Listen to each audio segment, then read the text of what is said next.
du corps. Pour cet exercice, on va avoir besoin d'une charge supplémentaire, donc soit avec des kettlebells, soit avec des haltères ou soit avec d'autres objets. Ici, je vais démontrer avec un haltère. Donc on va commencer avec un objet dans chaque main ici, avec les pieds écartés à peu près à largeur de hanche, orteils orientés directement vers l'avant. On commence ici avec une bonne posture.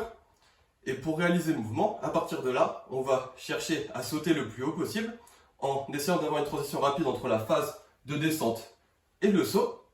Ensuite, une fois qu'on atterrit après le saut, on ne va pas chercher à s'arrêter directement. Donc on va chercher à fléchir un peu genoux et hanches, à rebondir au sol.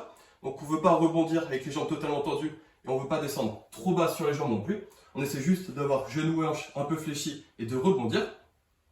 Entre chaque répétition, ça va être important d'avoir un léger temps de repos. Donc on ne va pas enchaîner les sauts directement. On essaie d'avoir au moins 5 à 10 secondes de repos entre chaque répétition, histoire de pouvoir garder une bonne qualité de mouvement à chaque répétition. Et pour chaque saut, ça va être important de vraiment chercher à aller le plus haut possible.